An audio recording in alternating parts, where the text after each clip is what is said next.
4। अब हम आगे बढ़ते हैं। 2020 में क्वेश्चन पूछा था, संविधान के किस अनुच्छेद के अंतर्गत अस्पृश्यता का उन्मूलन किया गया है। अभी कुछ समय पहले हमने आपको इसका एक्सप्लेनेशन बताया था, तो इसका आंसर बताइए कमेंट में क्या होगा। चलिए हम ही बता देते हैं। ऑप्शन बी, अनुच्छेद 17। अनुच्छेद 16 क्या कहता है, अफसर की समता की बात करता है।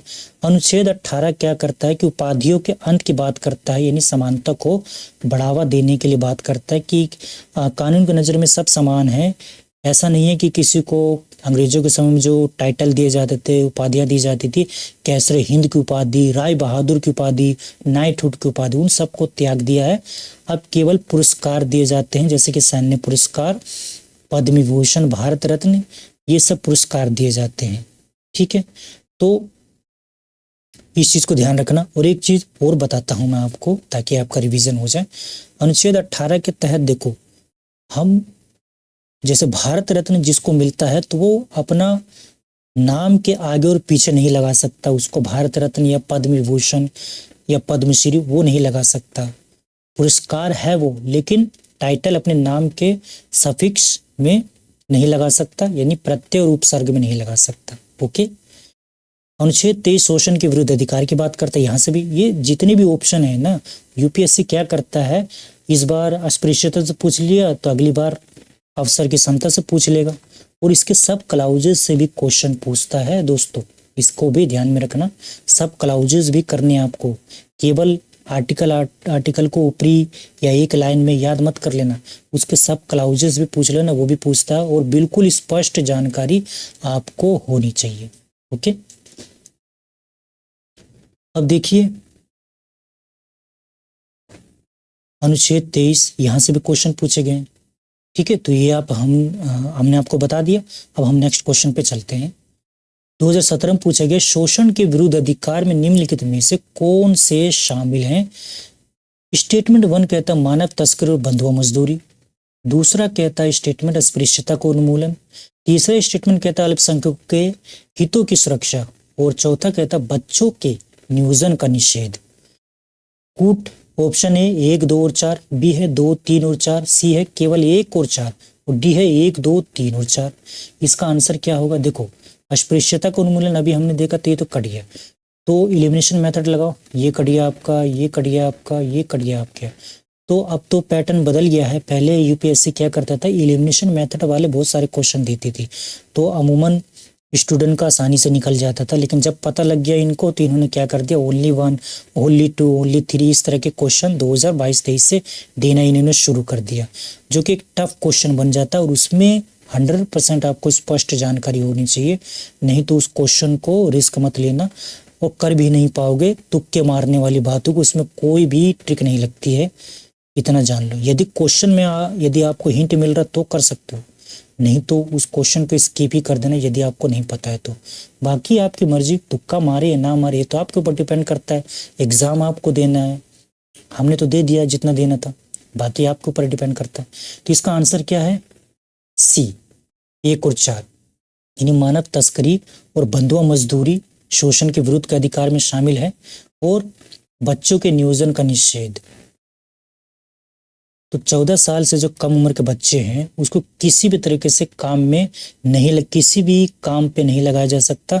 कुछ अपवाद हैं, जैसे कि एंटरटेनमेंट में, बॉलीवुड में, इंडस्ट्री में या सिनेमा में अगर वो कोई रोल अदा कर रही है बच्ची का, या किसी ऐसे कोई रोल मिल जाता है, तो वो उस श्रेणी में, शोषण के विरुद्ध के श्रेणी में या बाल श्रम में नहीं गिना जाएगा। ठीक है, नेक्स्ट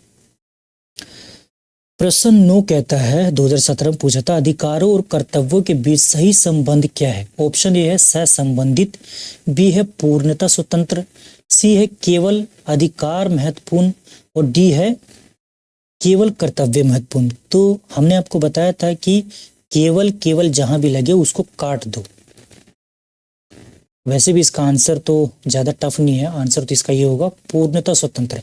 पूर्णतः स्वतंत्र का मतलब वही एब्सोल्यूट स्वतंत्रता की बात करते हैं। तो उसको तो मैंने शुरू में आपको बताया था, एब्सोल्यूट एक नकारात्मक प्रवृत्ति को बताता है। एब्सोल्यूट का मतलब है वो पूर्ण है, यानी वो कुछ भी कर सकता है, दूसरे के अधिकारों को हनन भी कर सकता है, रात में गाने बजा सकता है, शोर शराबा भी कर सकता है, दिन में 33 गाने बजा सकता है, या कुछ भी माइक में बहुत तेज तेज गा बोल सकता है।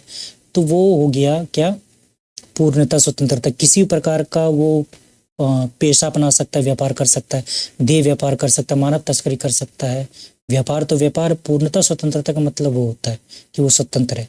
तो वो नहीं किया जा सकता। हमारे पास जो स्वतंत्रता मिली है प्रतिबंधित स्वतंत्रता है, जो कि अच्छी भी है। इससे दूसरे के अधिकारों को हनन होने से बचाया जा सकता है। और बिल्कुल ये बात सही है कि प्रतिबंधित स्वतंत्रता के द्वारा हमारे अधिकार संरक्षित होते हैं, न कि बहुत ज्यादा क्या होते हैं, कम हो जाते हैं। Okay, next. अब प्रश्न 10 पर नजर दौड़ाइए। 2017 में पूछा गया था, भारत में मतदान का अधिकार और निर्वाचित होने का अधिकार है।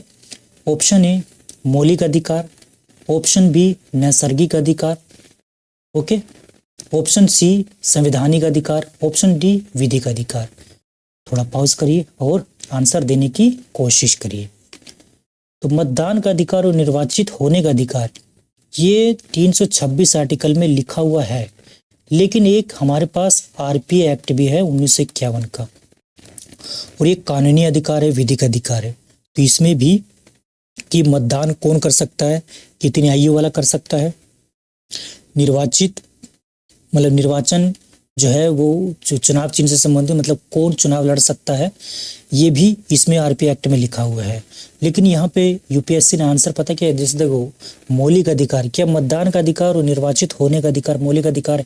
एक सिंपल सा लॉजिक लगाओ या एक कॉमन अंडरस्टैंडिंग के तहत इस क्वेश्चन को सोच करके देखो, क्या मतदान का अधिकार मौलिक अधिकार हो सकता है? मौलिक अधिकार का मतलब क्या, उसको किसी भी रूप में हनन नहीं किया जा सकता। हनन किया जाएगा तो सीधा आप सुप्रीम कोर्ट जा सकते हो आर्टिकल 32 के तहत। तो क्या मतदान का अधिकार आपका मौलिक अधिकार है? नहीं, क्योंकि जो निर्वाचन आयोग है वो मतदान सूची जारी करती है, और आप देखते हैं कि जब भी चुनाव आने वाले होते तो कई जो नागरिक हैं उनके नाम काट दिए जाते हैं बिना पूछे। तो ये मौलिक अधिकार तो नहीं हो सकता। ओके, और निर्वाचित होने का अधिकार, तो क्या सभी निर्वाचित होने का सभी को अधिकार मिला? वो नहीं। जो पागल है उनको निर्वाचित होने का अधिकार नहीं, मतदान देने का भी अधिकार नहीं है। इस चीज को ध्यान में रखेंगे। नैसर्गिक अधिकार ये भी नहीं है। क्या बच्चा जन्म लेते ही उसको मतदान करने का अधिकार मिल जाता? नहीं। 18 वर्ष इसका आयु रखी गई है ताकि सोच, अपनी समझदारी से, अपने विवेक से अपने प्रतिनिधि को चुन सके। इसीलिए इसकी जो उम्र है वो 18 वर्ष रखी, क्योंकि इस समय माना जाता है कि अब बच्चा समझदार हो गया है। इसलिए उसको मौलिक अधिकार की श्रेणी में ना रख करके किस में रखा गया है? विधिक अधिकार में रखा गया। और संविधान में इसकी बात की गई है, सार्वभौमिक मताधिकार की बात करता है आर्टिकल 326। तो यूपीएससी ने इसका आंसर क्या माना है? सी, संवैधानिक अधिकार माना है। लेकिन यूपीपीसीएस ने विधिक अधिकार माना, कानूनी अधिकार माना है। तो इसका भी आपको ध्यान में रखना है कि कंफ्यूजन वाला क्वेश्चन भी यूपीएससी देता है, और यूपीपीसीएस भी देने लग गया है। वो भी यूपीएससी पैटर्न को ही फॉलो करती है। यदि आप ये बहुत अच्छी तरीके से यूपीएससी की तैयारी कर लेते हो तो आपका 90% यूपीपीसीएस की तैयारी हो जाती है। ओके, 90% मतलब प्रीलिम्स के पॉइंट ऑफ व्यू से, मेंस के पॉइंट ऑफ व्यू से नहीं कह रहा हूँ।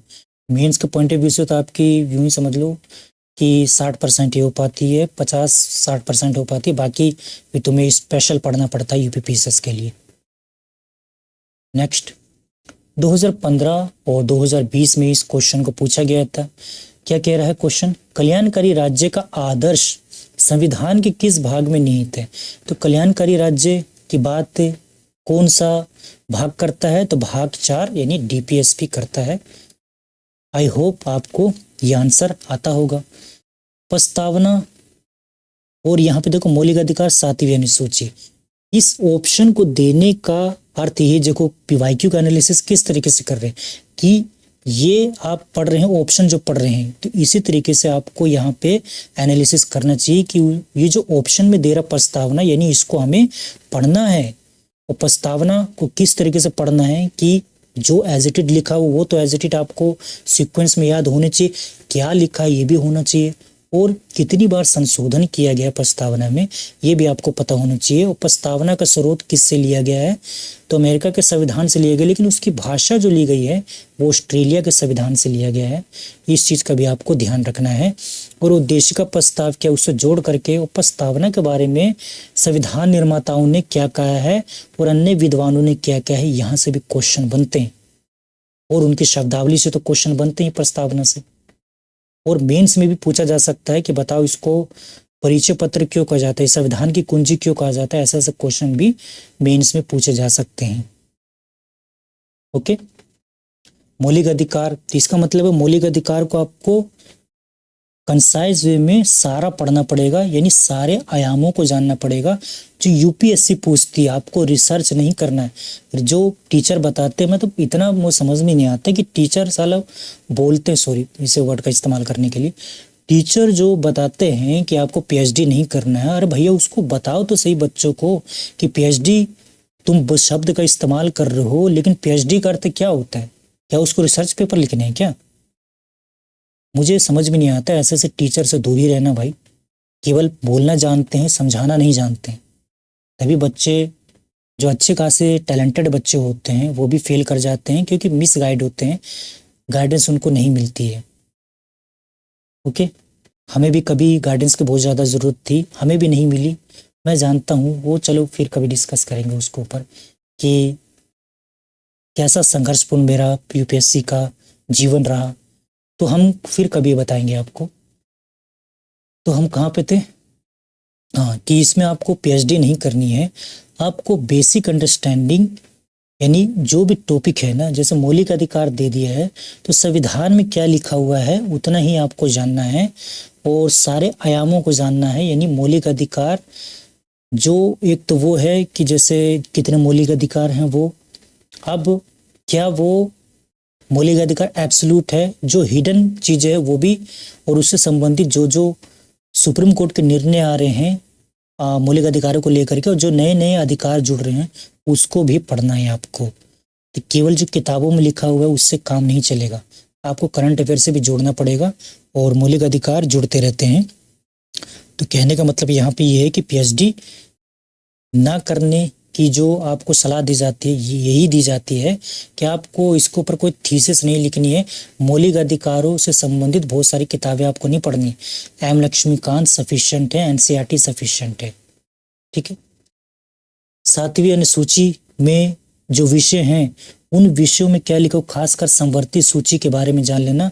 और उससे भी ज्यादा इंपॉर्टेंट कि 42वें संविधान संशोधन के तहत किन किन शब्दों को, जो 5 जो विषय जोड़े गए थे राज्य सूची से हटा करके संवर्ती सूची में रख दिए गए थे, उनको आपको क्या करना है, याद कर लेना है। वो पूछे जाते हैं, जैसे कि संघ सूची राज्य सूची से तो कम पूछे जाएगा, संवर्ती सूची से ज्यादा पूछे जाते हैं। ये कोर एरिया है जहां पे आपको फोकस करना है। नेक्स्ट क्वेश्चन 2011-12 में पूछा गया, निम्नलिखित में से कौन सा मूल कर्तव्य नहीं है। ऑप्शन ए है सार्वजनिक संपत्ति की रक्षा, क्या ये मूल कर्तव्य है। प्राकृतिक पर्यावरण की रक्षा, क्या ये है। राष्ट्रगान का सम्मान, राष्ट्रीय स्मारकों की रक्षा। तो देखो इसका आंसर क्या होगा, इसका आंसर